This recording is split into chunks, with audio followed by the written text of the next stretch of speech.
অ্যাকশনের ন্যারেশন। হ্যাঁ, আপনার ধরেন যে এগুলো অনেক কাজ হয়েছে দুনিয়াতে, তো আপনার একটা জাতি গঠিত হয় একটা কমন ন্যারেশনের মধ্যে দিয়ে, তাই না? তো আমাদের যে কাউমি ন্যারেশনের মধ্যে দিয়ে আমরা এখনো বাংলাদেশে আছি, তাই না? এই জন্য আমরা এটাকে বলতেছিলাম যে একটা লেট ফ্যাসিজমের মধ্যে আমরা আছি। এই ফ্যাসিজমটাকে আমরা বলতেছি যে ফ্যাসিজম উইদাউট শেখ হাসিনা। কারণ আপনার সমস্ত ন্যারেশন, সমস্ত বয়ান, সমস্ত লজিক, সমস্ত সোশ্যাল লজিক ইনক্লুডিং আপনার এখনো পর্যন্ত ওই হাসিনার লজিক বা আওয়ামী লজিক রয়ে গেছে।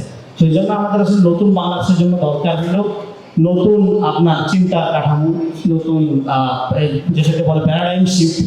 তো আমরা এখনো পর্যন্ত আওয়ামী প্যারাডাইমের মধ্যে রয়ে গেছি।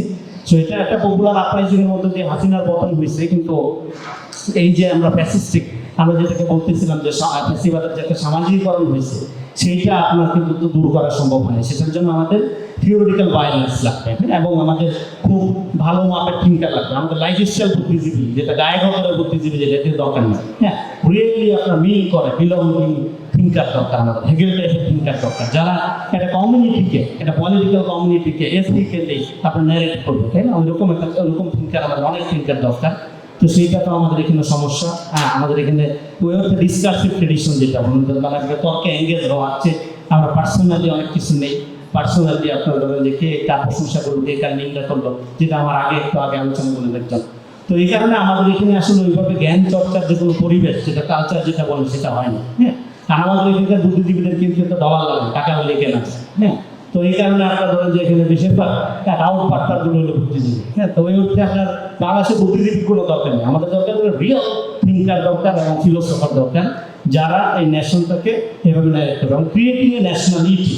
এবং এই যে আমরা যে ধরনের ন্যাশনালিজমের মধ্যে যে ছিলাম, টাউনি, হ্যাঁ, আপনার ধারাবাহিকতা আমরা সবাই জানি। তো এখন আমাদের সামনে যে গুরুত্বপূর্ণ যে ক্রাইসিসগুলো আসছে, সেটার একটা কারণ হলো যে ধরেন ফ্যাসিবাদ মোকাবেলার যে আগের ফয়সালা, সেটা হলো সাংস্কৃতিক প্রশ্ন মোকাবেলা করে নেওয়া। সেটা তো আমরা করে নেই। আমাদের এখানকার মূলধারার সংস্কৃতি বলতে আওয়ামী সংস্কৃতি বোঝায়। আমাদের এখানে গণতন্ত্রের ধারণার আওয়ামীকরণ হয়েছে। ইভেন আমাদের এখানে যে এনজিও, সিভিল সোসাইটি, এগুলো মোটা দাগে বড় অর্থে তো আওয়ামী সোসাইটি, তাই না? খুব ব্যতিক্রমবাদ, ব্যতিক্রম যে নাই তা না, ব্যতিক্রমবাদ ধারণার দিক থেকে, চিন্তার দিক থেকে। হ্যাঁ, তো এই জায়গাগুলোতে ধরেন আমাদের পরিবর্তনের জন্য এই ধরনের কাউন্টার অর্গানাইজেশন তৈরি করাটা খুবই আপনার সম্ভাবনার কথা। কিন্তু এই ধরনের একটা দুটো অর্গানাইজেশন হবে না। হ্যাঁ, আমাদের এরকম অনেকগুলো আমরের অর্গানাইজেশন লাগবে এবং এগুলো একটার সাথে আপনার কি বলে যে একটা ধরনের অনানুষ্ঠানিক সংযোগ লাগবে, সহযোগিতা লাগবে। হ্যাঁ, কারণ হলো আপনি দেখেন যে এখন যে ক্রাইসিসগুলো আমাদের সামনে আসতেছে, সেটা হলো এখানকার যে ইস্টাবলিশমেন্ট, এই ইস্টাবলিশমেন্ট দিয়ে আর কিচ্ছু হবে না। এই ইস্টাবলিশমেন্ট ঘুরা ফিরে একটা আওয়ামী লীগ কায়েম করবে, সেটা অন্য নামে কায়েম করবে, সেটা হয়তো বিএনপি জামাতের নামে কায়েম করবে, কিন্তু এটা আওয়ামী লীগ কায়েম করবে। কারণ হলো আওয়ামী মডেলের বাইরে বাংলাদেশে কোনো পলিটিক্যাল ইমাজিনেশন ডেভেলপ করে নেই।